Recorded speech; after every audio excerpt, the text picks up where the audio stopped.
कृष्णा। तो बहुत बहुत स्वागत है आप सभी का हमारे आज के सेशन में, जिसका विषय है प्रचार ही सार है। Preaching is the essence. बहुत ही महत्वपूर्ण विषय है, बहुत ही स्पेशल टॉपिक है और हमारे भक्ति जीवन में बहुत ही महत्वपूर्ण भूमिका है प्रचार की। प्रभुपाद एक स्टेटमेंट दिए हैं बहुत ही सुंदर, उसमें 4 चीज़ें प्रभुपाद जी ने बताई हैं। Books are the basis, purity is the force, preaching is the essence और यूटिलिटी इज़ द प्रिंसिपल। तो ये 4 चीज़ें हैं, हम लोग एक एक करके चारों को कवर करने का प्रयास करेंगे। इसमें बोल रहे हैं कि जो ग्रंथ हैं वे आधार हैं, books are the basis, and purity is the force, और जो बल है वो वास्तविकता में शुद्धता है, और प्रीचिंग इज़ द एसेंस, और सब गतिविधियों का जो सार है वो प्रचार है, और प्रचार ही सार है, और यूटिलिटी इज़ द प्रिंसिपल, उपयोगिता जो है वही सिद्धांत है। हर चीज़ को भगवान की सेवा में लगाना यही सिद्धांत है। तो ये 4 जो हैं स्टेटमेंट्स, एक ही स्टेटमेंट में तो उसमें 4 है जो प्रभुपाद जी दिए हैं, और हम इसको एक एक करके चर्चा करेंगे। तो हमारा आज का जो विषय है वो है प्रीचिंग इज़ द एसेंस, प्रचार ही सार है। तो वास्तविकता में हमें समझने का प्रयास करना चाहिए कि हम इस आध्यात्मिक जीवन में हैं, हम जो हैं इस कृष्ण भावनामृत को स्वीकार किए हैं, उसका क्या कारण है, क्यों स्वीकार किए हैं, क्या उद्देश्य है, क्या प्रयोजन है, बता सकते हैं कोई?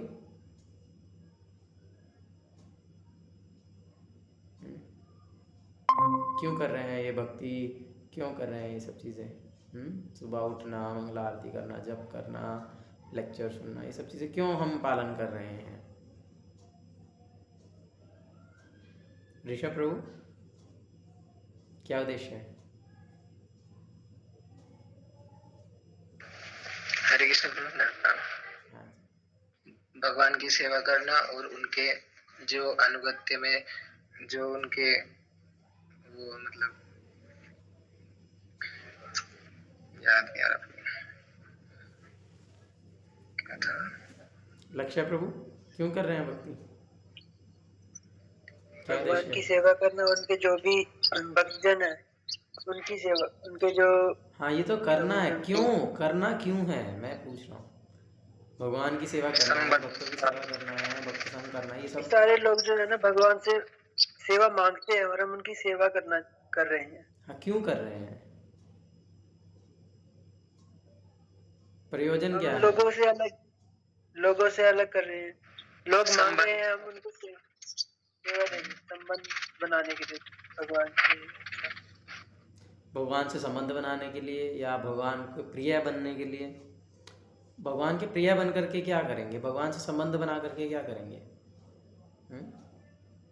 हमारा उद्देश्य क्या है, हमको क्लियर होना चाहिए। प्रभुपाद इसीलिए मैगजीन जो है उसका नाम रखे हैं बैक टू गॉड हेड, ताकि हम बार बार इस बात को याद कर सकें कि हमारा उद्देश्य है बैक टू गॉड हेड जाना। हमारा उद्देश्य है भगवान के धाम में जाना, ये हमारे जीवन का उद्देश्य है। और ये जो भी हम गतिविधियां कर रहे हैं, जो भी हम आध्यात्मिक गतिविधियां कर रहे हैं, वो क्यों कर रहे हैं? क्यों भगवान की सेवा कर रहे हैं, क्यों भक्तों का संग कर रहे हैं?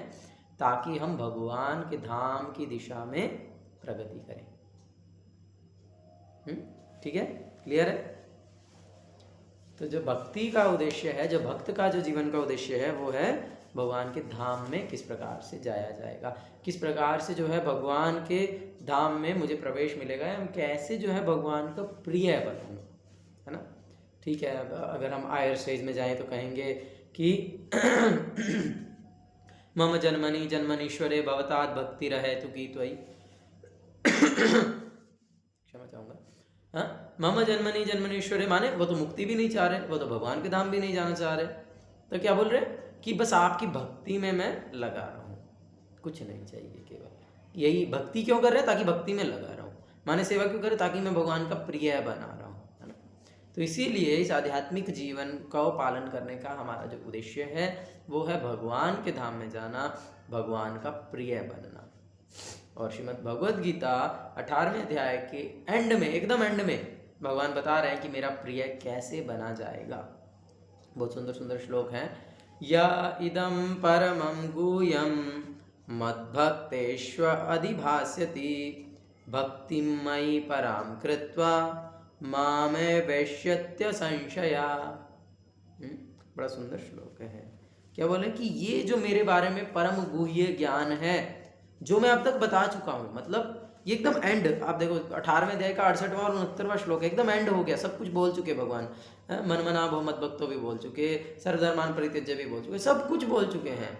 और फिर क्या बोल रहे हैं कि ये जो परम गुह्य ज्ञान मैंने तुमको बताया है, या इदम, ये वाला परमम गुह्यम, ये जो परम गुह्य ज्ञान है इसको मद भक्तेष्व अधिभास्यति, जो मेरे भक्तों को, जो मुझे चाहने वाले हैं उन तक जो पहुंचाता है, क्या भक्तिमयी पराम कृत्वा तो वही वास्तविकता में जो है मेरे को बहुत अच्छे से भक्ति कर रहा है, और मां में वैश्यत्य संशय, वो मुझे प्राप्त कर लेगा, मेरे पास आ जाएगा, इसमें कोई संशय नहीं है। जो मेरे बारे में जो ये ज्ञान है इसको दूसरों को बताता है। अगले श्लोक में क्या बोल रहे हैं, नाच तस्मात् मनुष्येषु कश्चित् मे प्रियकृत्तमा भविता नाच मे तस्मात् अन्य प्रियतरो भुवि। नाच तस्मात् मनुष्येषु, मनुष्यों में से, सभी मनुष्यों में से, कश्चिन में प्रियकृत्तमा, मुझे उससे अधिक प्रिय कोई नहीं है। मतलब ना अब तक कोई था ना है, अब तक तो उससे अधिक प्रिय कोई नहीं है। किससे अधिक प्रिय? तस्मात्, मतलब जिसके बारे में पिछले श्लोक में बताया। पिछले श्लोक में किसके बारे में बताया? जो मेरे बारे में दूसरों को बताता है। और भविता नाच में तस्मात्, अच्छा ऐसा हो सकता है कि अभी तक तो नहीं है, क्या पता फ्यूचर में कोई हो जाए, तो भगवान बोल रहे हैं भविता नाच में तस्मात्, और फ्यूचर में भी नहीं होगा। अन्य प्रियतरो भुवि, कोई और जो है पूरे इस संसार में सारे मनुष्यों में से मुझे ना तो उससे अधिक कोई प्रिय था, ना है और ना ही होगा। किससे? जो क्या करता है, जो इस परम गुह्य ज्ञान को, जो मेरे बारे में इस दिव्य ज्ञान को दूसरों तक पहुंचाता है। तो अगर हम भगवान के धाम में जाना चाहते हैं, भगवान को प्रिय बनना चाहते हैं, तो ये फॉर्मूला बताया गया। यहाँ पर भगवान बोल रहे हैं कि उससे अधिक मुझे प्रिय कोई है ही नहीं जो मेरे बारे में दूसरों को बताता है। तो यानी कि अगर हम भगवान के प्रिय बनना चाहते हैं तो हमें क्या करना होगा? हमें भगवान के बारे में दूसरों को बताना होगा, और इसी को कहते हैं प्रचार। तो यही प्रचार है, और भगवान के बारे में दूसरों को बताना। और इसीलिए है ना, भगवान के बहुत ही महान भक्त हैं नारद मुनि।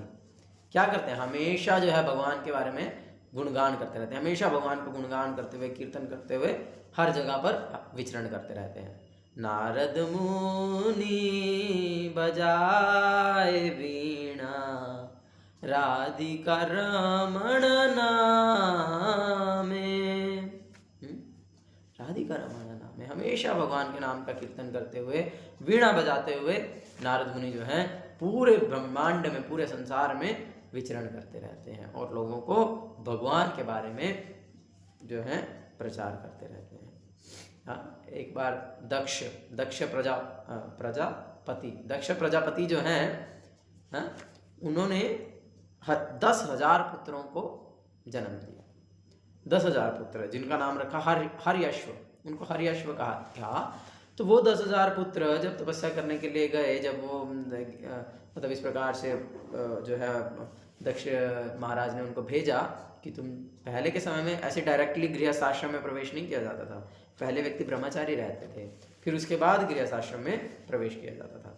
तो वह जब ब्रह्मचर्य आश्रम में जब वे तपस्या करते हुए और दिव्य ज्ञान को प्राप्त कर रहे थे तपस्या करते हुए, उस समय जब उनका ज्ञान हो गया तो वो नारद मुनि उनके पास प्रकट हुए और उनको जो है भगवान का दिव्य ज्ञान प्रकाशित किया, और जिससे कि वो 10,000 के 10,000 शिष्य जो हैं वे साधु बन गए, ब्रह्मचारी बन गए। सबने जो है शादी करने से मना कर दिया और सब जो है भगवान की नित्य सेवा में लग गए।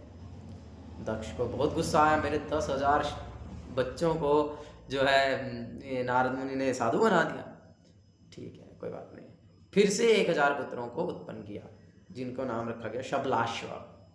तो फिर वो शबलाश्व भी जब इसी प्रकार से गए, उनको भी नारद मुनि ने प्रचार कर दिया, उनको भी नारद मुनि ने भक्त बना दिया, भगवान के बारे में दिव्य ज्ञान प्रकाशित कर दिया, और वे भी सबके सब जो हैं बोलते अब हम घर नहीं जाएंगे, अब हम जो है भगवान की सेवा में लग जाएंगे और बस इसके अलावा हमारे जीवन का कोई उद्देश्य नहीं है।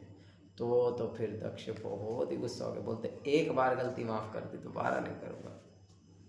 तो बहुत सारे जो है अपवचन अपशब्द जो हैं वो उन्होंने नारद मुनि को सुनाए और फिर श्राप भी दिया कि आप जो है एक जगह पर नहीं रहोगे, भटकते रहोगे, तुम्हारा कोई निवास स्थान नहीं होगा। और नारद मुनि इतने जो है कृपालु हैं, इतना जो है उन्होंने उसको खुशी खुशी स्वीकार किया। उन्होंने उसके बदले में, चाहे ऐसा वर्णन किया श्रील विश्वनाथ चक्रवर्ती ठाकुर ने कि नारद मुनि चाहते तो वो भी बदले में उनको जो है श्राप दे सकते थे, या उनके श्राप देने से पहले ही उनकी स्थान को छोड़ करके जा सकते थे। लेकिन नारद मुनि जो है वे वैष्णव हैं और वे चाहते थे, वे जानते थे कि दक्ष जो है वो बहुत ही पुण्य आत्मा है, बहुत ही अच्छा व्यक्ति है, लेकिन अभी गुस्से में है तो कोई बात नहीं, मैं इसके क्रोध को पूर्ण रूप से शांत करके ही जाऊंगा, चाहे उसके लिए मुझे श्राप भी दे दे। तो इसीलिए भक्त जो हैं वे भगवान के प्रिय बनने के उद्देश्य से प्रचार करते हैं और उस प्रचार करने के लिए विभिन्न प्रकार के कष्टों को सहन करते हैं, है ना। और नारद मुनि बहुत ही महान भक्त हैं, बहुत ही महान। जब आप पढ़ेंगे श्रीमद् भागवतम के पहले स्कंद में, तो चौथे और पांचवें अध्याय में नारद मुनि नारद कैसे बने हैं उसका वर्णन किया गया है, उनके पिछले जन्म का वर्णन किया गया है, वो किस प्रकार से दासी पुत्र थे और फिर जो है वे किस प्रकार से नारद बने हैं। तो वास्तविकता में नारद मुनि बहुत ही महान भगवान के भक्त हैं, सदैव ही भगवान के नाम का कीर्तन करते हुए, प्रचार करते हुए वे घूमते रहते हैं। तो इस प्रकार से पहले तो उन्होंने इतने सारे दक्ष महाराज के 11,000 पुत्रों को भक्त बना दिया, और फिर कई ध्रुव महाराज, है ना, श्रीमद् भागवतम में ही कथा आती है ध्रुव महाराज की। ध्रुव महाराज भी, उनके भी जो पथ प्रदर्शक गुरु हैं वे श्री नारद मुनि हैं। प्रहलाद महाराज का प्रचार किया, प्रहलाद महाराज को गर्भ में ही शिक्षा दे दिया, हैं, उनके गुरु बने। वाल्मीकि जी, प्रचेतागण, राजा प्राचीन बरही, राजा चित्रकेतु, नल कुंवर मणिग्रीव, अम्बरीश महाराज, और ना जाने कितने ही उदाहरण हैं शास्त्रों में कि जिनको जो है नारद मुनि ने उद्धार किया है। तो इस प्रकार से जो है नारद मुनि बहुत ही महान भक्त हैं और बहुत सारे महान भक्त उन्होंने बनाए हैं। और उन्हीं में ही एक है नारद मुनि के मुख्य एक शिष्य हैं श्रीला व्यासदेव। श्रीला व्यासदेव जी ने क्या किया है, श्रीला व्यासदेव जी ने बहुत सारे ग्रंथों, जितने भी आज हम वैदिक शास्त्र जो हैं हमारे पास उपलब्ध हैं, वे सब के सब श्रीला व्यासदेव जी की कृपा से ही हैं। सारे वेद, वेदांत, उपनिषद, पुराण, संहिताएं, सब कुछ जो है श्रीला व्यासदेव जी की कृपा से हमें प्राप्त हुआ है। और वो श्रीला व्यासदेव जी ने उन ग्रंथों को, उन शास्त्रों को लिखा है श्री नारद मुनि की अध्यक्षता में। नारद मुनि ने, ये श्रीमद् भागवतम में ही ये वर्णन है, 5th चैप्टर में है, 1st कैंटो के पहले अध्याय के 5वें स्कंद के 5वें अध्याय में श्रीमद् भागवतम में वर्णन किया है कि व्यासदेव जी को किस प्रकार से इतने सारे ग्रंथ लिखने के पश्चात भी संतुष्टि नहीं हुई थी, तो नारद मुनि के निर्देश से उन्होंने एक और महान ग्रंथ, एक और महापुराण की रचना की, जिसका नाम है श्रीमद् भागवतम महापुराण। तो वो जो दिव्य श्रीमद् भागवतम, भागवत माने भक्त, तो श्रीमद् भागवतम में भगवान के भक्तों का, दिव्य चरित्रों का श्रीला व्यासदेव जी ने वर्णन किया है कि वे कितने कितने महान भक्त हुए हैं, वे भगवान को कितने प्रिय हैं। वो प्रहलाद महाराज कितने प्रिय हैं, जिनके लिए स्वयं भगवान खंभा फाड़ करके प्रकट हो गए। वो ध्रुव महाराज जो हैं वो भगवान को कितने प्रिय हैं कि भगवान छोटे से 5 वर्ष के बालक से 6 महीने की तपस्या से ही प्रसन्न होकर के उसके सामने प्रकट हो गए। और जब वो कुछ बोलने में असमर्थ है, भगवान को देख करके पता नहीं क्या बोलूँ, मैं कैसे स्तुति करूँ, तो भगवान अपने शंख को उनके सिर पर स्पर्श किए तो उनको दिव्य ज्ञान प्रकाशित कर दिया। तो ध्रुव महाराज फिर उनकी स्तुतियाँ करने लगे। और इस प्रकार से अम्बरीश महाराज, जिनकी रक्षा करने के लिए स्वयं अपने सुदर्शन को लगा दिया। और इस प्रकार से अनेक ही दिव्य भक्तों का वर्णन श्रीमद् भागवतम में हुआ है, जिनको भगवान कितनी कृपा की है, जो भगवान को कितने प्रिय हैं। वो अजामिल, जो कि बचपन में कभी भक्ति किया था, बचपन में थोड़ा भगवान को सेवा किया था, लेकिन बाद में सब गलत काम करने लगा, लेकिन बच्चे का नाम नारायण रख दिया और अंत समय में उस नारायण का नाम लिया तो भगवान बोल रहे हैं देखो देखो मेरा नाम लिया, चलो उसको वापस ले आओ। तो बहाने से भगवान जो है कृपा कर रहे हैं। तो इस प्रकार से भगवान के कितने कितने प्रिय भक्तों का वर्णन इस श्रीमद् भागवतम महापुराण में हुआ है। तो प्रहलाद महाराज भी उनमें से एक हैं, जिनका बहुत ही विस्तार में वर्णन हुआ है इस श्रीमद् भागवतम महापुराण के अंदर।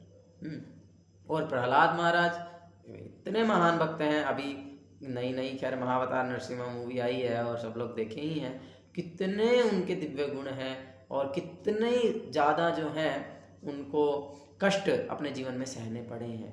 कितना जो है उन्होंने भगवान की सेवा के लिए कितना कुछ सहन किया है, कितना कुछ उन्होंने देखा अपने जीवन में, कितने कष्ट सहे हैं। हाँ, लेकिन फिर भी वे उनका जो भगवान के प्रति अटूट विश्वास है वो हिला नहीं, और वे सदैव ही प्रचार करते रहे हैं अपने आचरण से, है ना। तो बहुत सुंदर एक श्लोक है श्रीमद् भागवतम में, प्रहलाद महाराज बोल रहे हैं 7वें स्कंद के 9वें अध्याय के 43वां श्लोक। नैवो द्विजे परा दुरत्यया वैतरन्यस् त्वत्वीर्य गायनम महामृतामग्न चित्ता शोचेत तो विमुक्चेतसा इंद्रियार्थम माया सुखाय बहवो भ्रमतो उद्वत विमूढ़ान। बहुत सुंदर श्लोक है, ठीक है। शब्द को समझेंगे तो बड़ा आनंद आएगा।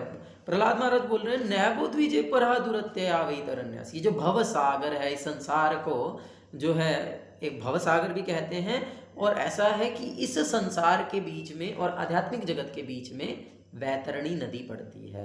मतलब अगर कोई संसार सागर को पार करके भगवान के धाम में जाना चाहता है तो उसे वैतरणी नाम की नदी को पार करके जाना होगा, जो कि बहुत भयंकर नदी है।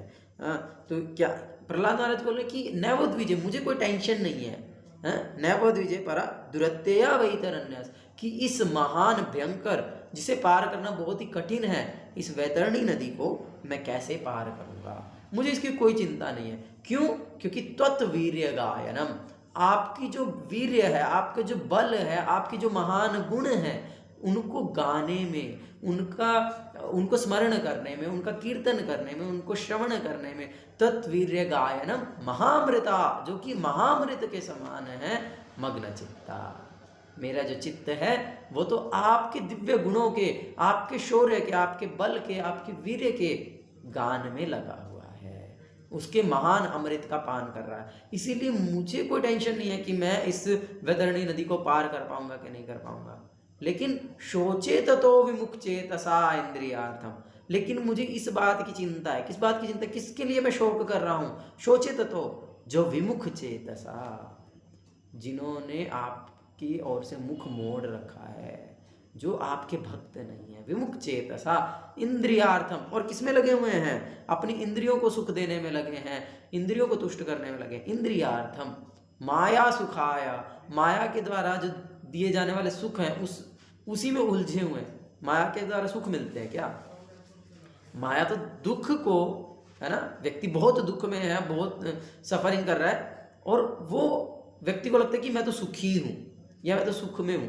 ये माया का सुख है, मतलब दुखों में रहना लेकिन फिर भी सोचना कि मैं दुखी नहीं हूँ। दिस इज कॉल्ड माया सुखाया। तो माया सुखाया भरमो, जो कि इंद्रिय सुख में लगे हैं, माया के द्वारा जो है माया में फंसे हुए हैं और जो है आपसे मुख मोड़े हुए हैं। ऐसे लोगों के बारे में मुझे चिंता हो रही है। उद्वतो विमूढ़ान, ऐसे मूर्ख लोगों के बारे में मुझे चिंता हो रही है। प्रहलाद महाराज बोल रहे हैं कि उनका क्या होगा।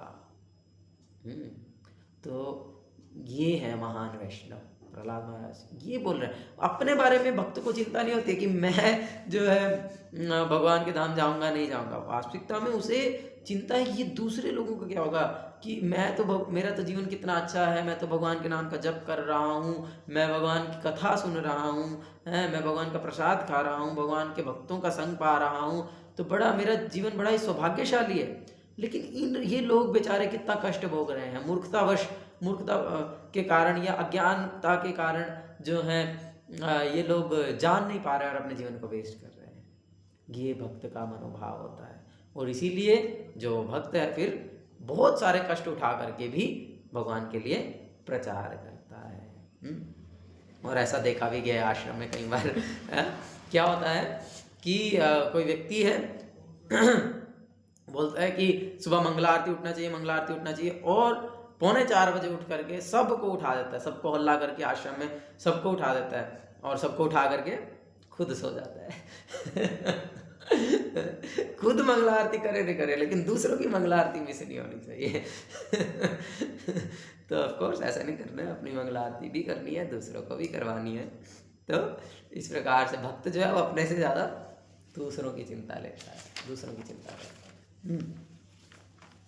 तो इस प्रकार से प्रहलाद महाराज बोल रहे हैं। और जो है चैतन्य महाप्रभु, सेम हुआ ना चैतन्य महाप्रभु के केस में भी वासुदेव घोष बोल रहे हैं कि हे चैतन्य महाप्रभु, आप ऐसा कीजिए कि इस भौतिक संसार में, इस ब्रह्मांड में जितने भी जीव हैं, उनके जितने भी पाप हैं, उनके जितने भी कर्म फल हैं, वो सारे के सारे मुझे दे दो। हाँ, और आप इन सबको अपने धाम में ले जाओ, आप इन सबको मुक्त कर दो। तो ये भक्त का भाव है कि वो स्वयं कष्ट सहने के लिए तैयार है, वो स्वयं कष्ट रहने के लिए तैयार है, लेकिन वो चाहता है कि दूसरे जो भगवान से विमुख हैं, जो भगवान को भूल चुके हैं, इंद्रिय तृप्ति में लगे हैं, ऐसे लोग भी जो हैं वो भगवान की ओर मुख मोड़ लें, ऐसे लोग भी जो हैं भगवान की सेवा में लग जाएं, भगवान की कथा के दिव्य आस्वादन में जो है उनका भी चित्त लग सके। इस प्रकार से जो है भक्त चाहता है। तो चैतन्य महाप्रभु जो है बहुत ही सुंदर जो है अपने सभी अनुयायियों को निर्देश दिए हैं। क्या?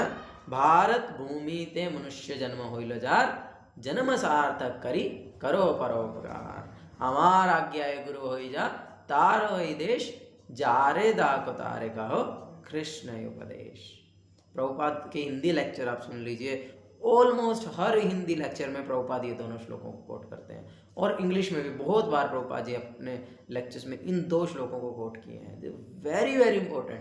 प्रभुपाद बोलते हैं कि जो भारत भूमि में जिसका जन्म हुआ है, और पशु पक्षी का नहीं, कीड़े मकोड़े का नहीं, पेड़ का नहीं, मनुष्य जन्म होइलो जार, मनुष्य के रूप में जिसका जन्म हुआ है, वह वास्तविकता में बहुत ही सौभाग्यशाली है।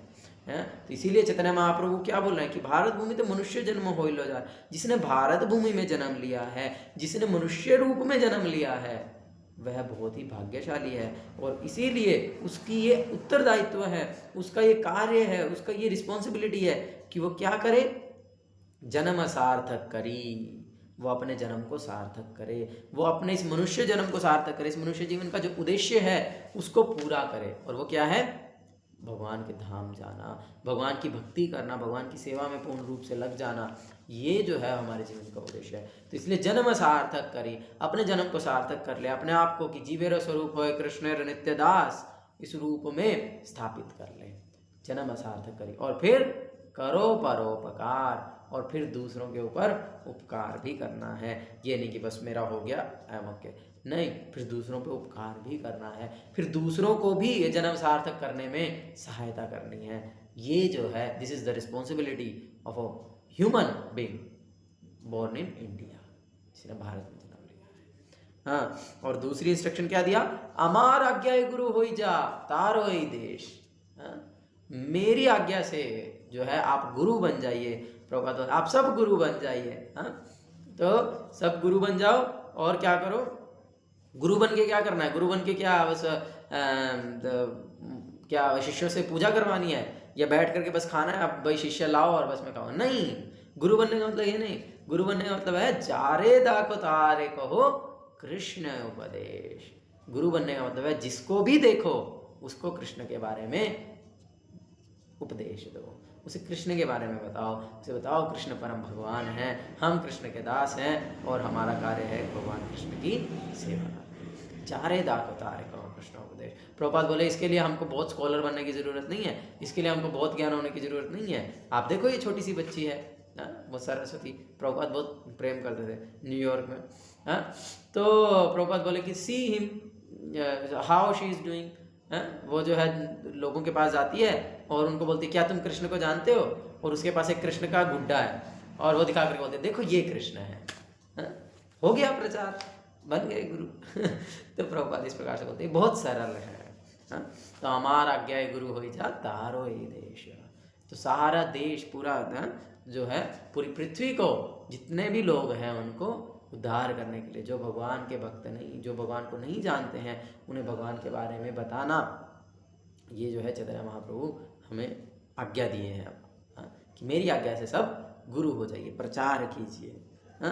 और चैतन्य महाप्रभु स्वयं कितना प्रचार किए हैं, जब चैतन्य महाप्रभु अपने साउथ इंडिया यात्रा में गए तो हजारों हजारों रास्ते में जितने गांव पड़ते थे, जितने शहर पड़ते थे, वहाँ के सारे लोग चैतन्य महाप्रभु को देख करके इतने आकर्षित हो जाते थे, इतने ज़्यादा प्रभावित हो जाते थे कि सब जो हैं सब के सब भगवान कृष्ण के भक्त हो गए।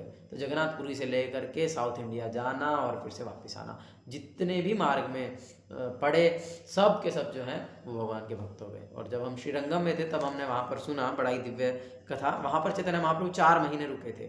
तो जब चैतन्य महाप्रभु मंदिर में दर्शन करने के लिए गए पहली बार, तो श्री संप्रदाय में जो विग्रह अर्चन है वो बहुत ही कड़ाई से होता है, मतलब बहुत हैवी रूल रेगुलेशंस के साथ होता है। तो पुजारी कुछ भी हो जाए, जब पुजारी भगवान को आरती कर रहा है वो पीछे मुड़ करके नहीं देखता है, वो उसका पूरा का पूरा ध्यान केवल भगवान पर ही रहता है जब वो भगवान को आरती कर रहा होता है। तो उस समय श्रीरंगम में जो है रंगनाथ जी की आरती चल रही थी और चैतन्य महाप्रभु ने जैसे ही मंदिर प्रांगण में प्रवेश किया, वो पुजारी भी पीछे मुड़ करके देख रहा है कि ये इतना दिव्य, ये कौन है। तो इस प्रकार से वह चैतन्य महाप्रभु इतना प्रभाव किए हैं, कितने सारे मायावादी सन्यासियों को वैष्णव बनाए हैं और कितने ही भक्तों को भक्त बनाए हैं, हजारों हजारों लोग, है ना। इवन चैतन्य महाप्रभु तो जब झारखंड के जंगलों से होकर के जा रहे थे तो वहाँ के बंदर, शेर, चीता, भालू, सांप, मोर सबको भक्त बना दिए। सब जो है हरे कृष्ण महामंत्र कीर्तन में चैतन्य महाप्रभु का भाग ले रहे हैं, चैतन्य महाप्रभु के साथ नृत्य कर रहे हैं। आज भी जो है झारखंड में वो शिलाएं हैं जहाँ पर वो शेरों के नाचने का, जहाँ पर वो सांपों के नाचने का, वो जो है सब निशान बन गया। जैसे भगवान कृष्ण जब बांसुरी बजाते थे तो यमुना रुक जाती थी, और जो है वो सब पशु पक्षी रुक जाते थे एकदम, और जो पत्थर है वो पिघलने लगते थे, पेड़ जो है वो चलने लगते थे। इस प्रकार से जो चर वस्तुएं हैं वे अचर हो जाती थी और जो अचर है वो चर हो जाती थी, जो चलने वाली हैं वो रुक जाती थी, जो रुकने वाली है वो चलने लगती थी।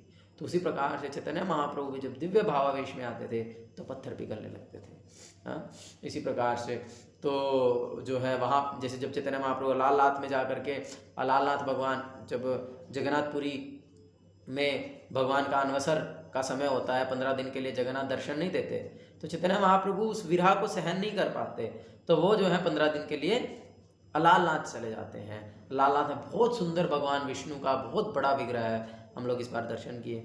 और वहाँ पर जब जाकर के चैतन्य महाप्रभु शिला पर गिर करके दंडवत करके प्रणाम करते थे तो वो शिला पिघल गई। उस शिला में चैतन्य महाप्रभु के प्रणाम करने के जो निशान हैं वो आ गए। आज भी वो शिला वहाँ लालनाथ मंदिर में है, हम लोग जा कर के दर्शन कर सकते हैं। तो इस प्रकार से जब झारखंड में श्री चैतन्य महाप्रभु जंगलों से होकर के जा रहे थे तो वहाँ पर सब जानवरों को भी भक्त बना दिया, सब जानवरों को भी हरे कृष्ण कीर्तन में नृत्य करने में चैतन्य महाप्रभु ने लगा दिया। तो मनुष्यों का तो कहना ही क्या है। इस प्रकार से चैतन्य महाप्रभु ने जो है फिर मुख्य जो चैतन्य महाप्रभु के शिष्य हैं जिन्हें हम षड गोस्वामी कहते हैं मुख्य रूप से, तो उन षड गोस्वामियों को चैतन्य महाप्रभु ने कई निर्देश दिए, जिनमें से एक बहुत ही मुख्य जो निर्देश था वो ग्रंथ लिखने के लिए था कि जो है आप ऐसे ग्रंथों की रचना कीजिए, शास्त्रों से उन रेफरेंसेस को, उन संदर्भों को निकाल करके एक जगह पर इकट्ठा कीजिए जिनसे ये साबित होता है कि कृष्ण जो हैं वे पूर्ण पुरुषोत्तम भगवान हैं और कृष्ण भक्ति करना ही एकमात्र मनुष्य का कार्य है, सभी वैदिक शास्त्रों का सार है। तो इसीलिए चैतन्य महाप्रभु ने रूप गोस्वामी, सनातन गोस्वामी इनको ये निर्देश दिए और उन्होंने फिर अनेक महान महान ग्रंथ जैसे हरि भक्ति विलास, भक्ति रसामृत सिंधु, ललित माधव, विदग्ध माधव, षड संदर्भ और कितने ग्रंथ, ऐसे बहुत लंबी लिस्ट है,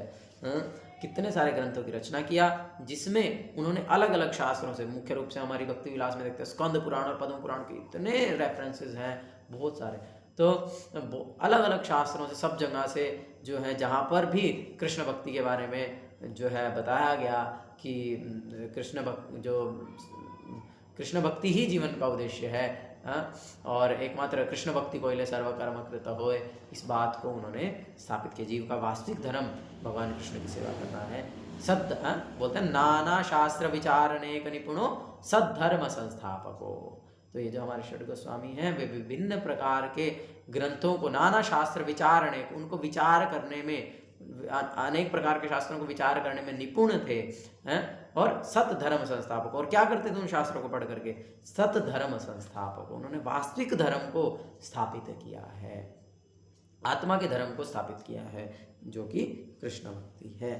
तो जो है उन्होंने ऐसे बहुत सारे महान ग्रंथों की रचना की, उन ग्रंथों के माध्यम से बहुत ही प्रचार किया। और आगे उसी परंपरा में फिर अनेक जो है आचार्य हुए हैं जिन्होंने इस कृष्ण भक्ति के प्रचार में अपना पूरा जीवन लगाया है। एक एक आचार्य के बारे में जब हम चर्चा करने जाएंगे तो बहुत ही डिटेल हो जाएगा। जैसे कृष्णदास कविराज गोस्वामी चैतन्य चरितामृत को लिखे हैं, पूरा चैतन्य महाप्रभु का दिव्य लीलाओं का वर्णन किए हैं श्री कृष्णदास कविराज गोस्वामी। देन नरोत्तम दास ठाकुर, श्रीनिवास आचार्य और श्यामानंद प्रभु।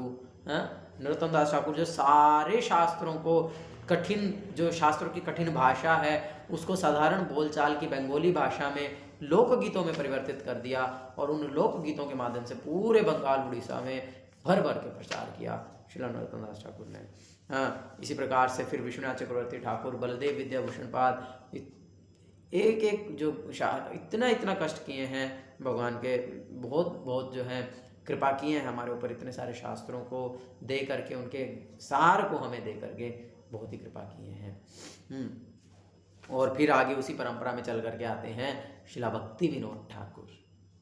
शिला भक्ति विनोद ठाकुर सब जानते ही हैं, बहुत ही महान आचार्य हैं। उन्होंने भक्ति वृक्ष प्रोग्राम की शुरुआत की थी, जो अभी भक्ति वृक्ष इस्कॉन में भी चलता है। वो वास्तविकता में शिला भक्ति विनोद ठाकुर जी के द्वारा नामहट्टा, जिसको बोलते हैं नामहट्टा, उसका प्रारंभ जो है शिला भक्ति विनोद ठाकुर ने किया। और उस समय मतलब 19वीं सदी में शिला भक्ति विनोद ठाकुर थे, तो उस समय जब ब्रिटिश राज था तो जो है शिला भक्ति विनोद ठाकुर इंग्लिश भी जानते थे, और वो जो है विदेशों में भी अपने लेटर्स को लिख करके, अपनी बुक्स को लिख करके, अपने आर्टिकल्स को लिख करके जो है शिला भक्ति विनोद ठाकुर भेजा करते थे, ताकि इस कृष्ण भावनामृत का पूरे विश्व में प्रचार किया जा सके। और जब शिला भक्ति विनोद ठाकुर जगन्नाथपुरी में रहते थे तो बहुत बहुत प्रार्थना किया करते थे जगन्नाथ से, विमला देवी से, कि जो है आप मुझे ऐसा एक पुत्र प्रदान कीजिए जो इस कृष्ण भावनामृत का बहुत विविधता से प्रचार करे। तो उनकी प्रार्थना को सुन करके जगन्नाथ जी की कृपा से, विमला देवी की कृपा से भक्ति विनोद ठाकुर को प्राप्त हुए विमला प्रसाद, जिनका बाद में नाम हुआ शिला भक्ति सिद्धांत सरस्वती गोस्वामी ठाकुर शिला प्रभुपाद। तो शिला भक्ति सिद्धांत सरस्वती गोस्वामी ठाकुर जो हैं, फिर उन्होंने जो कि भगवान की विशेष कृपा से, भक्ति विनोद ठाकुर की विशेष प्रार्थना से प्रकट हुए थे, उन्होंने सिंह गुरु बने हैं। सिंह के जैसे निडर होकर के एकदम कट्टरता से प्रचार किए हैं। रूपानुग विरुद्धाप सिद्धांत द्वांतहारिणे। जो रूपानुग, जो रूप गोस्वामी के सिद्धांत के अलग जो सिद्धांत है, जो अप सिद्धांत हैं, उन सबका ध्वस्त कर दिया, उन सबका ध्वांत, उन सबका खंडन कर दिया, उन सबको एकदम से हटा दिया है। उस समय बहुत ज़्यादा ब्राह्मणवाद था, उस ब्राह्मणवाद का पूर्ण रूप से खंडन किया है। और इस प्रकार से जो है शिला भक्ति विनोद ठाकुर ने पूरे भारत में घूमते हुए 64 गौड़िया मठों की स्थापना किया, और एकदम निडरता से शेर की तरह पूरे भारत में इस कृष्ण भावनामृत का प्रचार किया है। इतना तक होता था कि उनको जो है बहुत सारे लोगों ने मारने की कोशिश भी किया, जान से मारने की कोशिश किया, बहुत सारे ब्राह्मणों ने, बहुत सारे अलग अलग लोगों ने, कि दूसरे धर्म के लोगों ने, कि ये तो हमारा सब खत्म कर देगा। तो इस प्रकार से शिला भक्ति सिद्धांत प्रभुपाद इतना कष्ट सहन किए हैं, बहुत सारा कष्ट सहन किए, और उसके बाद भी जो है वो इस कृष्ण भावनामृत का दृढ़तापूर्वक प्रचार किए हैं। और जो है शिला भक्ति सिद्धांत प्रभुपाद जी ने बृहद मृदंगा की स्थापना किया। बृहद मृदंग क्या है? तो जो कीर्तन है भगवान के नाम का, जो यश गान है, वो मृदंग के का साथ, मृदंग करताल के साथ किया जाता है। और शिला भक्ति सिद्धांत प्रभुपाद जी ने प्रिंटिंग प्रेस की स्थापना की थी, जिसमें कि भगवान के विषय में जो है लिटरेचर्स को छापा जा सके, आर्टिकल्स को छापा जा सके, मैगजीन्स को छापा जा सके, पत्रिकाएं छापी जा सके, बुक्स छापी जा सके। उसके लिए शिला भक्ति सिद्धांत प्रभुपाद जी ने क्या बोलते हैं, प्रिंटिंग प्रेस की स्थापना किया, और जिसको उन्होंने नाम दिया बृहद मृदंगा। शिला भक्ति सिद्धांत प्रभुपाद जी बोलते थे कि ये जो प्रिंटिंग प्रेस है, ये वास्तविकता में बृहद मृदंगा है, कि ये जो मिट्टी का क्ले मृदंग, ये जो मिट्टी का मृदंग है, इसकी आवाज़ तो केवल एक गली तक गूंजेगी। जब ये बजाया जाएगा तो कीर्तन सिर्फ एक गली के लोगों तक पहुंचेगा। लेकिन ये जो प्रिंटिंग प्रेस है, ये जो बुक्स हैं, ये जो मशीनों की आवाज़ है, वास्तविकता में इनसे जो ये बुक्स बन रही हैं, ये पूरे विश्व में जो है इस कृष्ण भावनामृत को पहुंचा सकती हैं। पूरे विश्व में जो है भगवान का जो यशगान है उसको पहुंचा सकती हैं। तो इसीलिए शिला भक्ति सिद्धांत प्रभुपाद जी इसे बृहद मृदंग कहते थे। और बहुत ही ज़्यादा जो है फोकस शिला भक्ति सिद्धांत प्रभुपाद जी ने किया कि अधिक से अधिक पुस्तकें, अधिक से अधिक ग्रंथ जो है वो छापे जाएं, भगवान के बारे में हर साप्ताहिक पत्रिका जो है निकाली जाए, और जो है बहुत सारी चीज़ें इस प्रकार से शिला भक्ति सिद्धांत प्रभुपाद जी ने किया। और जो है जब शिला भक्ति सिद्धांत प्रभुपाद जी का कोई भी शिष्य कोई भी पुस्तक, कोई भी मैगजीन, कोई भी आर्टिकल बांटने के लिए जाया करता था, तो शिला भक्ति सिद्धांत प्रभुपाद और कोई अगर एक बुक भी बांट करके आ जाता था, कोई केवल एक आर्टिकल भी बांट करके आ जाता था, तो शिला भक्ति सिद्धांत प्रभुपाद बहुत ही प्रसन्न हो जाते थे। इतना प्रसन्न हो जाते थे कि उसे अपने गले से लगा लेते थे। तो जो है इतना कि अरे तुमने एक व्यक्ति का उद्धार कर दिया, आज तुमने एक व्यक्ति को कृष्ण के बारे में बताया है, ये तुम एक जीव जो कृष्ण को भूल गया था, आज तुम्हारे कारण वो जो है कृष्ण को पुनः स्मरण कर पाया, तुम्हारे कारण वो कृष्ण से पुनः अपने भूले हुए संबंध को जान पा रहा है। तो शिला भक्ति सिद्धांत प्रभुपाद बहुत खुश हो जाते थे, उसको बहुत तारीफ करते थे और जो है बहुत प्रेम देते थे। तो इस प्रकार से हम देख सकते हैं कितना जो है आचार्य प्रचार के ऊपर जो है बल दिए हैं। महान भगवान के दिव्य महान भक्तों ने कितना जो है अपना पूरा जीवन समर्पित किया है भगवान के इस यशगान को दूसरों तक पहुंचाने के लिए। और उन्हीं के ही एक बहुत सारे शिष्यों में से एक शिष्य श्रीला अभय चरणारविंद भक्ति वेदांत स्वामी श्रीला प्रभुपाद, जो कि शिला भक्ति सिद्धांत प्रभुपाद जी से ये निर्देश प्राप्त किए कि जब भी तुमको पैसा मिले, जब भी तुमको कुछ धन मिले, तुम पुस्तकें छापना। उसको एकदम से आत्मसात कर लिए, अपना पूरा जीवन केवल इसी इंस्ट्रक्शन पर शिला प्रभुपाद जी ने बिता दिया। हाँ, कितना स्ट्रगल किए हैं प्रभुपाद। झांसी में कितना स्ट्रगल किए, वृंदावन में कितना स्ट्रगल किए, दिल्ली में कितना स्ट्रगल किए। मैं आज यही सोच रहा था कि अगर कोई व्यक्ति डिप्रेशन में हो ना, उसको प्रभुपाद लीलामृत पढ़ लेना चाहिए। किस तरह से प्रभुपाद अपने जीवन में महामारी को देखे हैं, हिंदू मुस्लिमों के झगड़ों को, जिसको बोलते हैं, जैसे अभी आया ना एक फिल्म आई है ना बंगाल करके, कुछ बंगाल फाइल्स, हाँ, जिसमें बंगाल में जो वो हिंदू मुस्लिमों के जो झगड़े हुए उसको दिखा। वो एक्चुअल में प्रभुपाद उस समय वहाँ पर थे। प्रभुपाद छोटे से बच्चे थे, मतलब बहुत ज़्यादा बड़े नहीं थे, यंग थे, किशोर अवस्था में थे जिस समय वो हुए। तो इस प्रकार से प्रभुपाद उन दंगों को देखे हैं, लड़ाई नहीं दंगे, उन दंगों को देखे हैं। फिर प्रभुपाद जी कितना स्ट्रगल किए हैं अपने मटेरियल लाइफ में। 2 विश्व युद्ध देखे हैं, और भारत और पाकिस्तान का बंटवारा होते हुए देखे हैं। हाँ, और बंगाल से तो बांग्लादेश बना है, तो उधर बहुत झगड़े हुए थे। तो इस प्रकार से कितना मतलब कष्ट देखा। अगर कोई डिप्रेशन में होगा, वो सोच रहा होगा मेरे जीवन में इतना कष्ट है, अगर वो प्रभुपाद लीलामृत पढ़ लेगा, he will get so much inspiration कि भाई ये क्या व्यक्ति है, इतना कष्ट करने के बाद भी, इतने सारे जीवन में दुख देखने के बाद भी ही इज लगा हुआ है, फिर भी इज वेरी डेडिकेटेड, फिर भी वो लगा हुआ है, हाँ कृष्ण ही भगवान है और सबको बस ये मैसेज पहुंचाना है। मैं अभी रिसेंटली प्रभुपाद लीलामृत पढ़ रहा था और अभी मेरा फर्स्ट वॉल्यूम ही चल रहा है, मैं कार्तिक में शुरू किया था। तो मतलब इतना कुछ है, इतना स्ट्रगल है प्रभुपाद के। मतलब एक हम केवल प्रभुपाद जी का वो 10 साल का समय जानते हैं, 70 वर्ष की उम्र से लेकर के 80 वर्ष की उम्र तक, जब प्रभुपाद जी एकदम ग्लोरियस हो गए, एकदम प्रचार हो गया, पूरे संसार में प्रभुपाद की ख्याति हो गई और प्रभुपाद एकदम विश्व गुरु के जैसे हो गए, स्थापित हो गए। लेकिन उससे पहले प्रभुपाद कितना ज़्यादा कष्ट किए हैं। जब प्रभुपाद अपने गृहस्थ जीवन में थे तो कितना प्रयास करते थे कि जो है मेरी परिवार ही भक्त बन जाए सबसे पहले तो, और फिर मैं दूसरे लोगों को भी प्रचार कर पाऊँ। लेकिन प्रभुपाद जी की पत्नी ने और प्रभुपाद जी के बच्चों ने कभी प्रभुपाद का साथ नहीं दिया इस बात में। तो इसीलिए प्रभुपाद जब लेक्चर करते थे तो कभी उनकी पत्नी आकर के लेक्चर में नहीं बैठती थी, बच्चे कभी नहीं आते थे। वो लोग ऐसा बड़ा सुंदर प्रभुपाद लीलामृत में वर्णन किया है कि वो लोग ऊपर वाले कमरे में बैठ करके चाय पीते थे और बिस्किट खाते थे और कभी भी प्रभुपाद के लेक्चर्स में नहीं आते थे। तो इस प्रकार से प्रभुपाद बहुत प्रयास करते थे प्रचार करने का, लेकिन उन्हें कभी किसी का सपोर्ट मिला ही नहीं।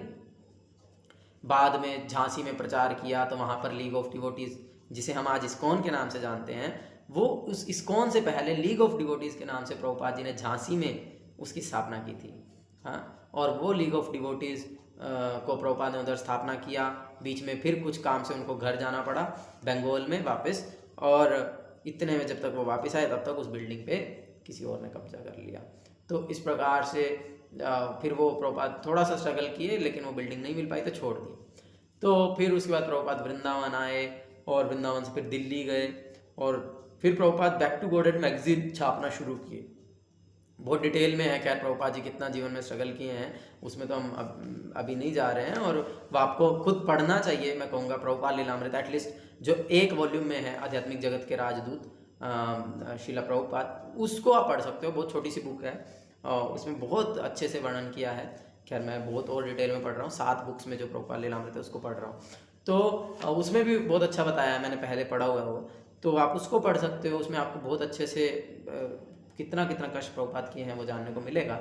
तो प्रभुपाद फिर उसके बाद दिल्ली में जब अकेले ही रहते थे, खुद जो है वो बैक टू गॉडेड मैगजीन के लिए जो आर्टिकल्स हैं वो लिखा करते थे, फिर उनकी प्रिंटिंग करने के लिए खुद ले करके जाया करते थे, खुद जो है पेपर खरीद करके लाया करते थे, प्रिंटिंग होती थी तो पढ़ते थे, प्रूफ रीडिंग करते थे, गलतियां निकालते थे, फिर से सेकंड जो है प्रूफ रीडिंग करते थे, यानी फिर से छपता है, फिर से उसको पढ़ेंगे, फिर से उसमें गलतियां निकलेंगी, उसको निकालेंगे, और फिर थर्ड फाइनल जो है प्रिंट होता था, और फिर जो है इतना कष्ट करके उसको छपवाने के बाद प्रभुपाद खुद ही उसको खड़े होकर के प्रचार किया करते थे।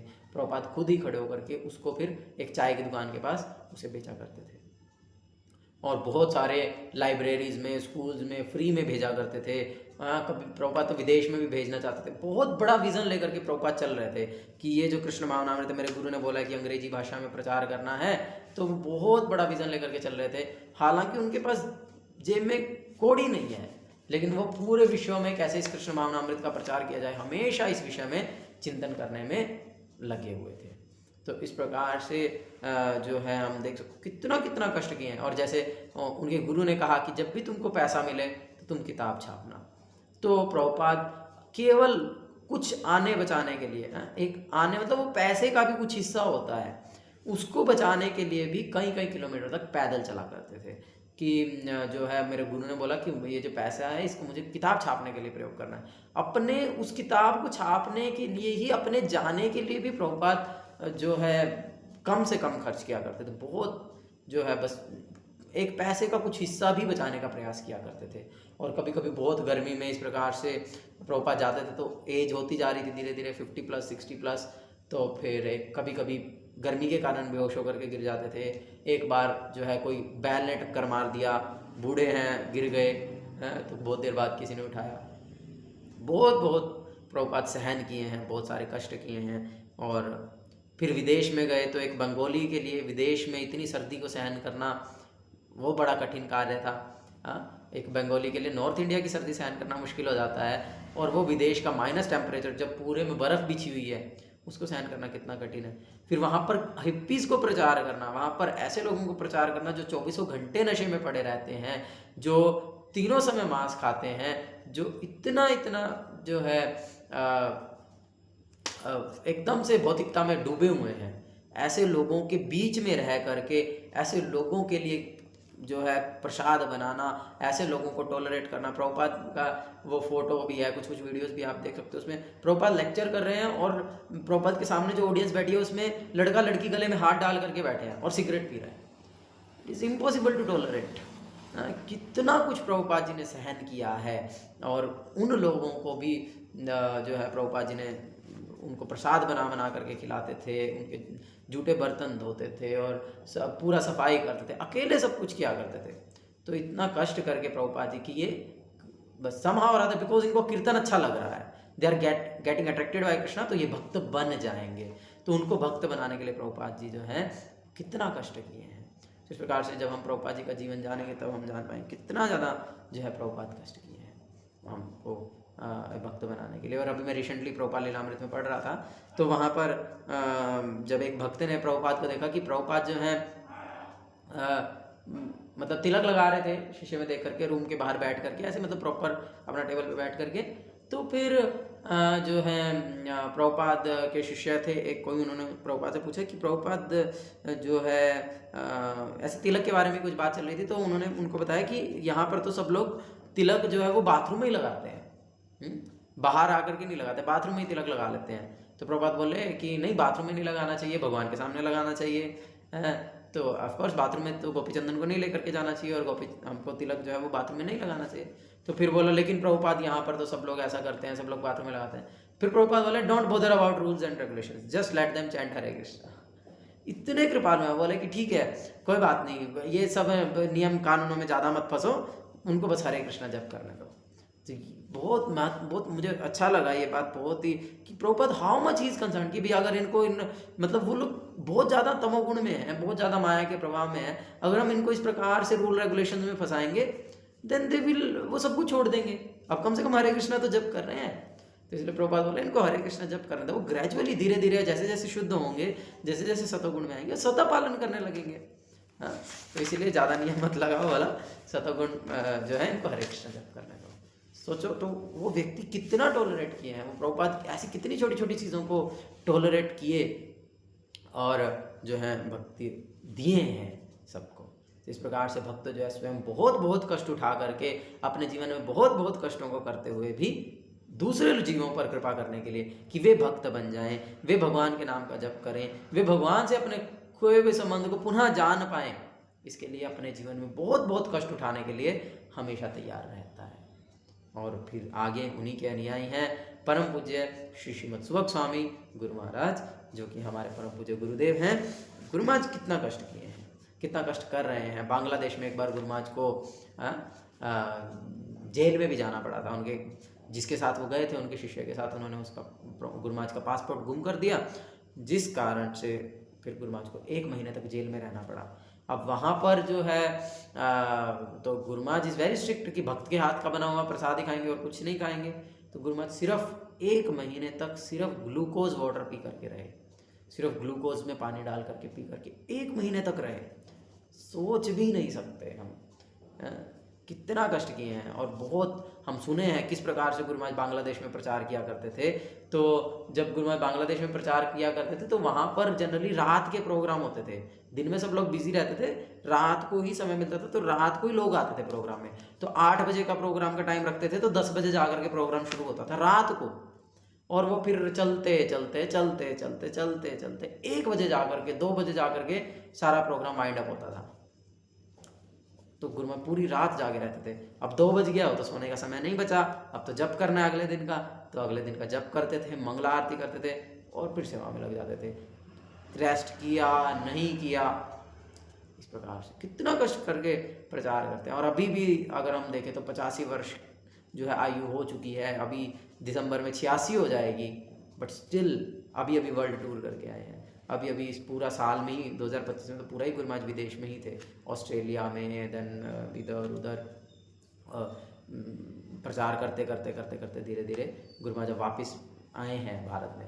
तो इस प्रकार से जो है specially Guru Maharaj Indonesia, Malaysia, ऐसे मुस्लिम कंट्रीज में गुरु महाराज प्रचार करते हैं। तो he is taking risk of life. और इतना उम्र में, मतलब एक नॉर्मल व्यक्ति के लिए, मतलब एक्चुअली क्योंकि हम जिस घर में अभी किराए पर हैं वो उसकी ऑनर भी अभी 80 है, माता जी जो हैं, तो वो 80 साल की हैं। एंड शी कैन नॉट, मतलब इवन वो अपनी घर के बाहर तक उतरती नहीं है। कभी कभी बस घर के बाहर तक उतर गई, वो बहुत बड़ी बात हो गई। वो मतलब अपने पड़ोस तक भी कभी जाती नहीं, कभी जाते हुए देखा नहीं मैं, बहुत समय हो गया मेरे को यहाँ पे रहते हुए, जा ही नहीं सकती हैं।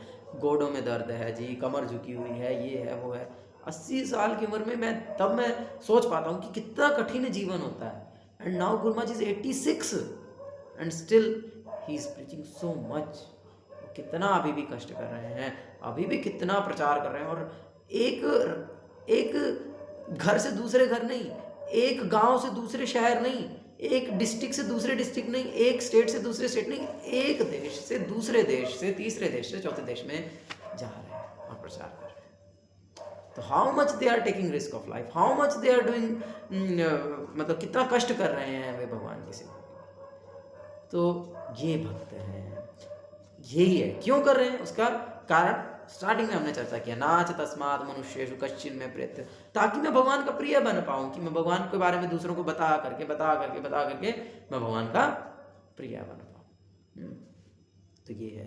तो इसीलिए गुरुमाज, बहुत सुंदर एक कोटेशन है गुरुमाज का, आपने अगर आप डेली कोट पढ़ते हैं गुरुमाज का तो आपने पढ़ा भी होगा, that everyone must be engaged in some preaching activities. हर किसी को जो है प्रचार कार्यों में लगना चाहिए, आइदर मेकिंग डिवोटीज और डिस्ट्रीब्यूटिंग बुक्स। या तो भक्त बनाओ, या तो मतलब जैसे हम प्रचार करते हैं उस प्रकार से प्रचार करो, क्लासेस करो, क्या बोलते हैं, काउंसलिंग्स करो, हैं, उनको सिखाओ पर्सनली, ये सब चीज़ें, दिस इज मेकिंग डिवोटीज और डिस्ट्रीब्यूटिंग बुक्स। या फिर जैसे हम संकीर्तन में करते हैं, संकीर्तन करते हैं, किताबें बांटते हैं, आगे चले जाते हैं, इस प्रकार से, या किताब बांटो। तो ये दोनों ही कार्य जो हैं वो प्रचार हैं, और दोनों ही करना है, या दोनों में से कोई भी एक करना है। अगर दोनों नहीं कर सकते तो कम से कम किताब तो बांट ही सकते हैं, वो बहुत आसान, मतलब एटलीस्ट किया जा सकता है, वो कोई भी कर सकता है। लेकर के खड़े ही हो जाओ, कोई तो आएगा, कोई तो आकर के ले ही लेगा, कभी खड़े रहेंगे तो कम से कम लेकर के खड़े ही हो जाओ, बस उतना भी बहुत है। क्या है जी, भगवद गीता है, भगवान की वाणी है, 700 श्लोक है, इतने से हो जाएगा, कोई तो ले ही लेगा। भगवान से प्रार्थना करेंगे तो भगवान किसी को भेज देंगे।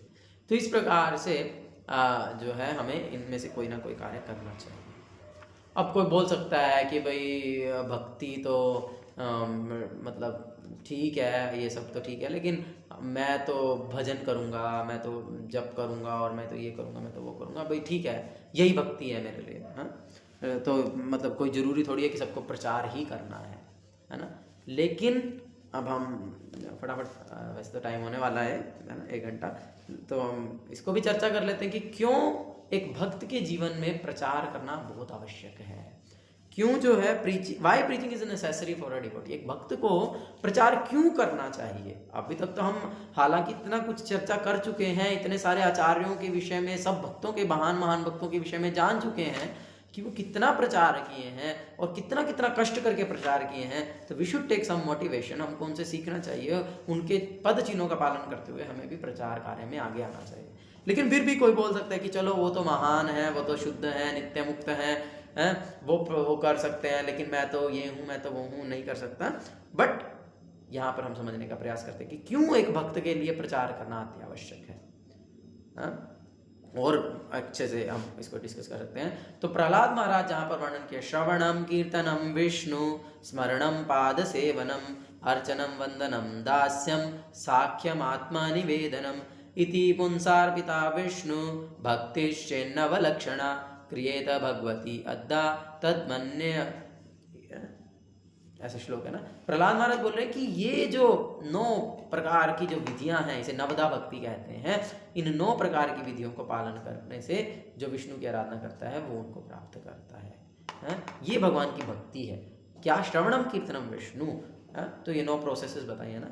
श्रील भक्तिसिद्धांत प्रभुपाद वर्णन किए हैं कि इनमें से जो कीर्तन है वो कलयुग के लिए विशेष रूप से है। कीर्तन का मतलब क्या है? कीर्तन का अर्थ है हरिनाम संकीर्तन, और कीर्तन का मतलब है कीर्तयति इति कीर्तनः, भगवान की नाम रूप गुण लीला की चर्चा करना, उसका गान करना, उसको बोलना भी कीर्तन है। तो इसीलिए दिस प्रीचिंग इज कीर्तन। जब हम प्रचार कर रहे हैं मतलब हम भगवान की कथा बोल रहे हैं, और वो बोलना क्या है? वो कीर्तन है। तो इसीलिए हमें जो है सबसे पहले जो भक्ति का जो नवधा भक्ति है उसमें से ये एक अंग है। अगर हम प्रचार कर रहे हैं मतलब हम भगवान की कथा बोल रहे हैं, हम भगवान के बारे में कुछ बात कर रहे हैं, तो ये भी भक्ति ही है। इट इज ऑटोमेटिकली भक्ति। ये भक्ति के नव लक्षणों में ही आता है। देन सेकंड इज, जब हम भगवान के बारे में बात करते हैं, जब हम भगवान का नाम लेते हैं, भगवान की कथा बोलते हैं, तो उससे क्या होता है? उससे हमारा हृदय शुद्ध होता है। बहुत सारे रेफरेंसेस हैं। श्रीमद् भागवतम 1 स्कंद 2 अध्याय 17वां श्लोक, श्रृण्वतां स्वकथा कृष्ण पुण्य श्रवण कीर्तन। पुण्य श्रवण कीर्तन, भगवान के बारे में सुनना और भगवान के बारे में बोलना, ये क्या है? ये पुण्य, ये सबसे बड़ा पुण्य है, इससे बड़ा पुण्य कोई नहीं है। This is the most pious activity. तो जब हम मतलब बहुत सारे पवित्र काम करते हैं, गंगा में स्नान करने के लिए लोग इतना दूर दूर जाते हैं, यमुना में स्नान करने के लिए जाते हैं, धाम के दर्शन करने के लिए जाते हैं, कितनी सारी जो है हम जो है पायस एक्टिविटीज़ करते हैं, कितने सारे पुण्य कर्म करते हैं, कितना दान करते हैं, यज्ञ करते हैं, तपस्या करते हैं, लेकिन उन सब में से सबसे बड़ी पुण्य की कार्य क्या है? पुण्य श्रवण कीर्तना। भगवान के बारे में हृदयंतस्त्रो, जो हमारे हृदय में बैठे हुए भगवान हैं, उनके विषय में श्रवण करना और उनके विषय में कीर्तन करना, दोनों को समान ही लाभ मिलता है। तो इसीलिए जब हम कीर्तन करते हैं, जब हम भगवान के बारे में दूसरों को बताते हैं, तो वास्तविकता में उससे बड़ा पुण्य का कार्य कोई नहीं है। देन बोल रहे हैं श्रीमद् भागवतम 10वें स्कंद के पहले अध्याय के 64वें श्लोक में भवौषधिम, कि जो भगवान के बारे में सदैव जो है चर्चा करते रहते हैं, उससे अधिक शुभ कुछ नहीं है। और वास्तविकता में ये जो हम भव रोग है ना, जो इस संसार में सब लोग हैं उन्हें भव रोग है, तो इसकी जो भव औषधि है वो भगवान की कथा है। जो नित्य भगवान की कथा का गान करता है वो वास्तविकता में इस औषधि को ले रहा है, वो इस संसार सागर से, इस भव रोग से मुक्त हो जाएगा। तो यानी कि सबसे शुभ जो कार्य है वो ये भगवान की कथा का गान करना है, भगवान की कथा को सुनाना है। देन श्रीमद् भागवतम 12वें स्कंद के 12वें अध्याय के 48वें श्लोक में बोल रहे हैं कि भगवान कृष्ण के बारे में सुनने से कोई भी व्यक्ति पूर्ण रूप से सब प्रकार के पाप के फलों से मुक्त हो जाता है। तो इसीलिए हम जब भगवान की कथा को बोलते हैं, जब हम प्रचार करते हैं, जब हम किसी को भगवान के बारे में बता रहे होते हैं, तब वास्तविकता में हम खुद ही शुद्ध हो रहे होते हैं। तो ये हमें वैसे भी एक प्रचारक को सदैव ध्यान में रखना चाहिए कि मैं प्रचार कर रहा हूँ अपनी शुद्धता के लिए, I want to be purified, इसीलिए मैं प्रचार कर रहा हूँ, मैं अपने लिए बोल रहा हूँ। देन वैष्णव क्या है? साधु कौन होता है? तितिक्षवा कारुणिका सूरदम सर्वदेहिनाम अजात शत्रवा शांता साधवा साधु भूषणा। यह जब श्रीमद् भागवतम में 28 लक्षण वर्णन किए हैं जो वैष्णव के, या चैतन्य चरितामृत में जो 26 लक्षण वर्णन किए हैं वैष्णव के, तो उसमें आता है कृपालु अकृत द्रोह सत्य सार समा निर्दोष वदान्याय मृदु शुचि अकिंचन। इस प्रकार से बड़ी लंबी लाइन है। तो कृपालु, द फर्स्ट वर्ड इज कृपालु। जो भगवान का भक्त है, जो वैष्णव है, उसके सबसे पहली क्वालिटी है कि वो कृपालु होता है। वो सभी जीवों पर जो है कृपा करता है। वो केवल मनुष्यों के लिए नहीं, केवल गायों के लिए नहीं, केवल कुत्तों के लिए नहीं, केवल पेड़ों के लिए नहीं, है? वो सब जीवों पर कृपालु होता है, सब जीवों के प्रति दया का भाव रखता है? और वास्तविकता में कृपा करना क्या है? क्या भाई हाँ हमने बहुत गरीबों को खाना खिला दिया जी, अभी सर्दी आ गया तो हमने कंबल बांट दिए जी, ठीक है, ये भी कृपा किया, ये भी अच्छी बात है, इसको मना नहीं किया गया।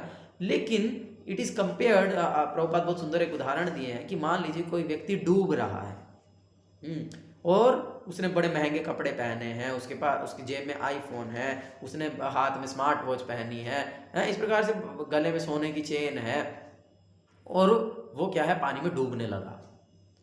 और हमने क्या किया, हमने उसको बचाने की कोशिश की और हमने उसके गले से सोने की चेन निकाल के बचा ली, हमने उसका आईफोन बचा लिया, हमने स्मार्ट वॉच बचा ली, बड़ी महंगी जैकेट पहनी थी वो बचा ली, सब उसके बड़े जो भी महंगी सब चीज़ें उसने पहनी थी, सारे कपड़े थे, सब बचा लिए, और व्यक्ति डूब गया।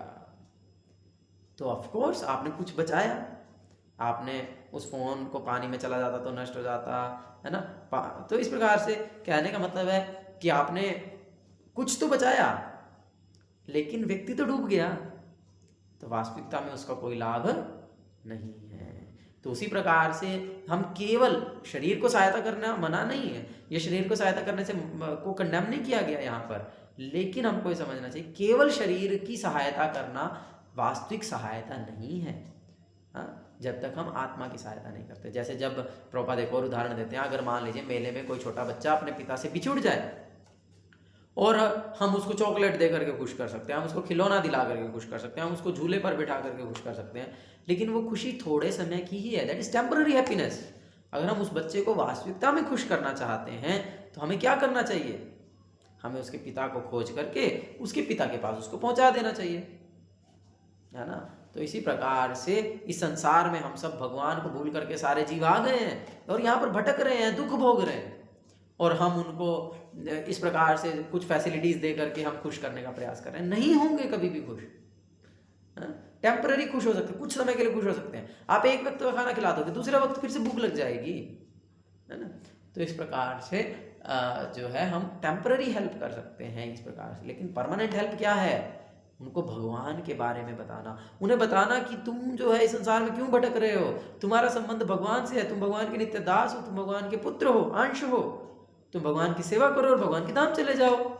वहां पर जन्म मृत्यु जरा व्याधि नहीं है, वहां पर रोग शोक दुख नहीं है, तो वहां पर जाने के लिए प्रयास करो।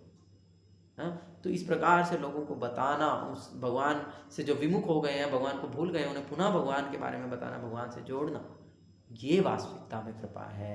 और इसीलिए वैष्णव को कृपालु कहा गया है, क्योंकि जारे दाखो तारे कहो कृष्ण उपदेश। वो किसी को भी देखता है तो क्या कोशिश करता है कि मैं कैसे इसको कृष्ण की कथा सुना दूं, मैं कैसे इसको कृष्ण के बारे में कुछ बोल दूं, मैं कैसे इसे भक्ति के मार्ग पर ले आऊं।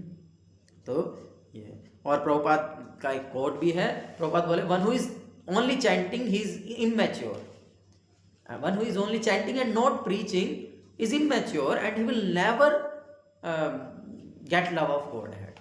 जो केवल जप कर रहा है, सोचा बस मैं तो जप करूंगा जप करूंगा जप करूंगा, प्रचार नहीं करूंगा, प्रभुपाद बोले वो अभी अपरिपक्व अवस्था में है और ऐसा व्यक्ति भगवान को प्राप्त नहीं कर सकता। तो इसीलिए हमको जो है परिपक्वता में आना है, अपना जप भी करना है, साथ में प्रचार भी करना है। और प्रचार वास्तविकता में एक भक्त को और किस प्रकार से सहायता करता है उसके भक्ति जीवन में? Because it gives a thought of introspection. ये हमें आत्मसमीक्षा करने का एक अवसर प्रदान करता है, ये हमें आत्मनिरीक्षण करने का अवसर प्रदान करता है कि जब मैं कुछ बोल रहा हूं तो फिर व्यक्ति सोच पाता है मैं खुद पालन कर रहा हूं क्या। जैसे गुरु महाराज बहुत सुंदर एक उदाहरण देते हैं कि एक बार एक माँ अपने बच्चे को लेकर के गई किसी साधु के पास और बोला कि ये बहुत मीठा खाता है, ये बहुत मीठा खाता है, आप इसको बोल दो कि मीठा ना खाया करे। उन्होंने बोला कि एक हफ्ते के बाद आना मेरे पास, और बोले ठीक है, चले गए घर पे। एक हफ्ते के बाद आए, एक हफ्ते के बाद उस साधु के पास आए और बोला, साधु ने उस बच्चे को बोला देखो बेटा मीठा नहीं खाना चाहिए, तो तुम मीठा मत खाया करो। जो माँ थी वो गुस्सा हो गई, बोलती ये बात तो आप एक हफ्ता पहले भी बोल सकते थे, मैं इतनी दूर से आई 100 किलोमीटर चल करके, उस दिन भी आई थी, आज भी आई हूँ, बोलना तो यही था तो उसी दिन बोल देते, आज क्या हो गया, एक भाई क्यों मुझे फिर से बुलाया, क्यों मुझे इतना कष्ट दिया। फिर उन्होंने बताया कि एक हफ्ते पहले मैं भी बहुत मीठा खाता था, लेकिन अब एक हफ्ते से मैंने भी मीठा नहीं खाया, इसीलिए अभी मैं बोल रहा हूँ, तो मेरे बोलने से उस पर प्रभाव पड़ेगा। अगर मैं खुद ही तो मीठा खा रहा हूँ, बोल रहा हूँ और मीठा मत खाओ, तो कैसे प्रभाव पड़ेगा। तो इसीलिए it gives a thought of self introspection. हम अपने आप को निरीक्षण कर पाते हैं कि क्या मैं जो मैं बोल रहा हूँ क्या मैं वो कर रहा हूँ। हम दूसरों को बोल रहे हैं प्रभु जी मंगला आरती करनी चाहिए, 4 बजे उठना चाहिए, सतोगुण के समय में जप करना चाहिए, ब्रह्म मुहूर्त में जप करना चाहिए, खुद कर रहे हैं क्या? जब व्यक्ति खुद नहीं कर रहा होता ना, फिर वो उतने दृढ़तापूर्वक बोल नहीं पाता है, और जब वो बोल रहा होता है ना, अंदर ही अंदर उसको आवाज आ रही है तुम कर रहे हो तुम कर रहे हो जब बोल रहे हो। तो it gives a thought of self introspection. ये हमको वास्तविकता में प्रगति करने में बहुत हेल्प करता है कि मैं जो बोल रहा हूँ, जो मैं चाहता हूँ दूसरे करें, वो जो है मुझे खुद भी पालन करना होगा। और इससे हमको और आगे it gives push to follow sincerely, और इससे हमको और एक पुश मिलता है, एक उत्साह मिलता है, या एक धक्का मिलता है कि जिससे मैं उसको पालन करूं। कभी कभी क्या होता है कि हम प्रचार कर रहे होते हैं तो कोई कोई बात ऐसी बोल भी देते हैं जो हम खुद पालन नहीं कर रहे, लेकिन फिर वही विचार आता मन में, यार मैं तो पालन नहीं कर रहा, नहीं मुझे भी करना चाहिए, और फिर खुद भी हम पालन करने लगते हैं उस चीज़ को। तो इसीलिए जब हम प्रचार करते हैं, जब हम किसी को सिखा रहे होते हैं, तो फिर we have to be acharya. Acharya means आचरती इति आचार्य, अपने आचरण से सिखाना होता है। हमें पहले उस चीज़ को अपने आचरण में लाना होगा, तभी वास्तविकता में हम ये आशा कर सकते हैं कि सामने वाला व्यक्ति भी इसका पालन करेगा। तो इसीलिए दूसरे को हम प्रचार कर रहे हैं, वो व्यक्ति पालन करे ना करे, लेकिन उसको बोलने के लिए हमको तो पालन करना ही पड़ेगा। तो इसलिए हम अपने आध्यात्मिक जीवन में वास्तविकता में गंभीर हो पाते हैं, जब हम प्रचार करते हैं। और गुरु महाराज बोलते हैं बहुत सुंदर बात, खैर गुरु महाराज बहुत विनम्र हैं इसलिए बोलते हैं। गुरु महाराज कहते हैं कि तुम जो है मुझसे सुनने से अच्छा है कि तुम प्रभुपाद से सुनो। मतलब यार तुम मुझसे सुनते हो ठीक है, लेकिन you should hear from Prabhupada. क्यों तुमको प्रभुपाद से सुनना चाहिए? क्योंकि मैं तो बस रिपीट कर रहा हूँ जो प्रभुपाद ने बोला, लेकिन Prabhupada has got realisations. Prabhupada ने इन चीज़ों को अनुभव किया है, प्रभुपाद इन चीज़ों को अपने जीवन में पालन किए हैं। इसीलिए यदि तुम प्रभुपाद से सुनोगे ना तो तुमको ज़्यादा प्रभाव पड़ेगा। मैं तो पालन करने की कोशिश कर रहा हूँ और प्रभुपाद जो बोले उसको रिपीट कर रहा हूँ बस, तो इसीलिए प्रभुपाद से सुनोगे तो ज़्यादा प्रभाव पड़ेगा। तो it gives a teaching to us. Of course Guru Maharaj हमको सिखाने के लिए बता रहे हैं कि वास्तविकता में गुरु महाराज प्रभुपाद वास्तविकता में इन चीज़ों को अपने जीवन में अनुभव किए हैं, वही इसे यथारूप में पालन कर रहे हैं। तो जब हम उनसे सुनते हैं तब हम वास्तविकता में हमको एक कन्विक्शन आता है कि हाँ मुझे करना है, और हम प्रयास करते हैं कि हम उसको पालन करें अपने जीवन में और यथारूप में उसे आगे दे सकें।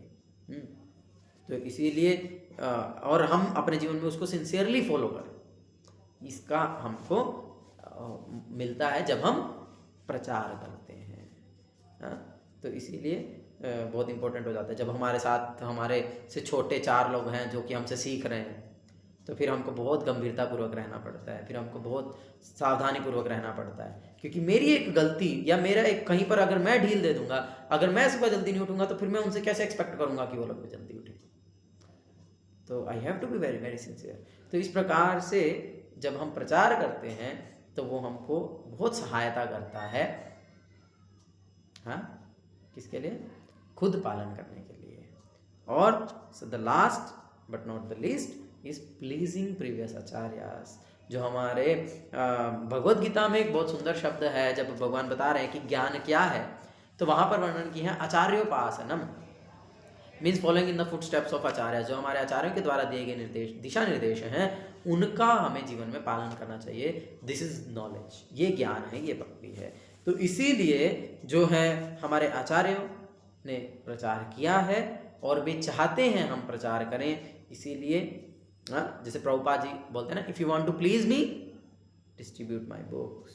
अगर आप मुझे प्रसन्न करना चाहते हो तो मेरी पुस्तकों का वितरण करो। तो अगर हम वो करते हैं तो उससे वास्तविकता में प्रभुपाद की विशेष कृपा को हम प्राप्त करते हैं। और श्रीला विश्वनाथ चक्रवर्ती ठाकुर बोल रहे हैं, हम हर रोज गाते हैं मंगल आरती में, यस्य प्रसादात् भगवत प्रसादो यस्य प्रसादात् न गति कुतोपि।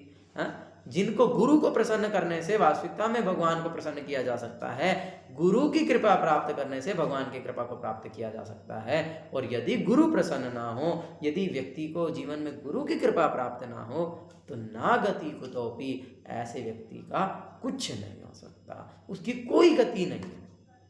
तो इसीलिए यदि हम गुरु को, प्रभुपाद जी को प्रसन्न करना चाहते हैं, तो प्रभुपाद बोल रहे हैं डिस्ट्रीब्यूट माय बुक्स, मेरी पुस्तकों का वितरण कीजिए। श्रीमद् भागवतम भी बोल रही है, बिना महतपाद जो अभिषेकम। जब तक हम आचार्यों के, महात्माओं के चरणों की धूली को अपने सिर पे धारण नहीं कर लेंगे, अपने शरीर को महात्माओं के चरणों की धूली से अभिषेक नहीं कर लेंगे, माने उनके द्वारा दिए गए दिशा निर्देशों को अपने जीवन में लाइफ एंड सोल नहीं बना लेंगे, तब तक जो है लाभ नहीं होगा।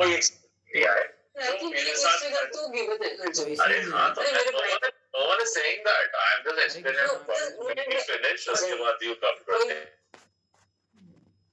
तो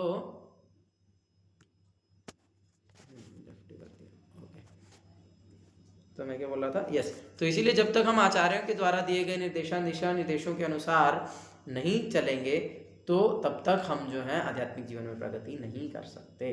तो इसीलिए जो है अगर हम आध्यात्मिक जीवन में प्रगति करना चाहते हैं, then we must please our previous acharyas. और उनको प्रसन्न करने का कार्य क्या है? प्रभुपाद बोल रहे हैं डिस्ट्रीब्यूट माय बुक्स, मेरी पुस्तकों का प्रचार करो। प्रभुपाद एक बहुत सुंदर कोट भी दिए हैं कि what your 3 minutes preaching will do. तुम्हारा 3 मिनट का प्रचार क्या करेगा? Distribute my book and my book it will preach eternally, और वो हमेशा प्रचार करती रहेगी। तो इसीलिए यदि हम प्रचार करना चाहते हैं, यदि हम किसी को भगवान की कथा देना चाहते हैं, तो हमें उससे इतनी बात करनी है कि वो प्रभुपाद जी की पुस्तक को लेने के लिए, प्रभुपाद जी की पुस्तकों को पढ़ने के लिए कन्विंस हो जाए और वो उसको ले ले और उसको पढ़े। This is preaching for us. ये वास्तविकता में प्रचार है। हम उसको कितना भी बोलते रहे, हम तो खुद पालन कर रहे हैं, नहीं कर रहे हैं, जितना हो रहा है उतना कर रहे हैं, तो इसीलिए उसका प्रभाव उतना नहीं पड़ेगा। लेकिन यदि वो प्रभुपाद जी की पुस्तक को ले लेगा, उसको पढ़ेगा, तो फिर उसका जीवन परिवर्तित हो जाएगा। वो जो है, और हो सकता है कई बार बहुत सारे लोग बोलते हैं कि हम ले लेते हैं, पढ़ते नहीं है, कोई बात नहीं, फिर भी लेकर के रखो।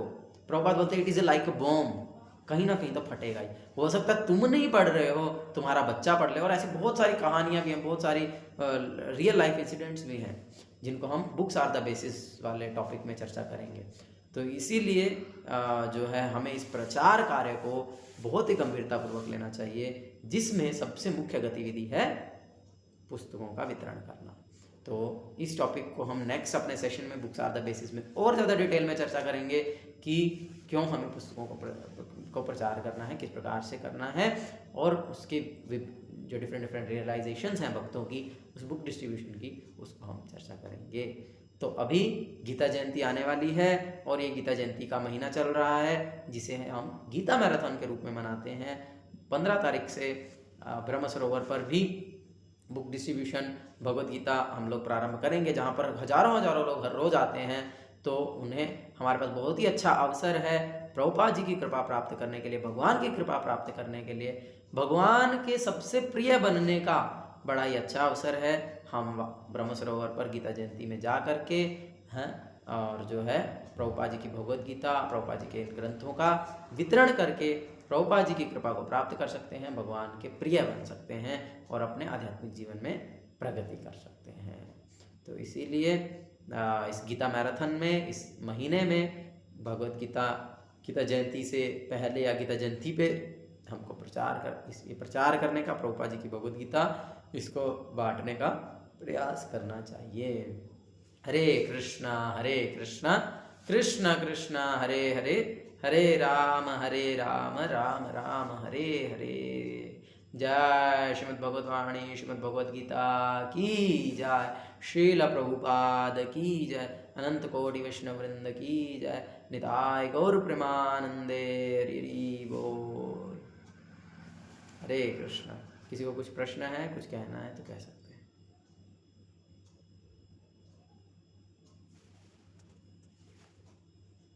हरे कृष्णा। हरे कृष्णा प्रभु। प्रभु बहुत सुंदर लेक्चर था, बहुत ही ज्यादा। कोई प्रश्न है? Thank you for your complement.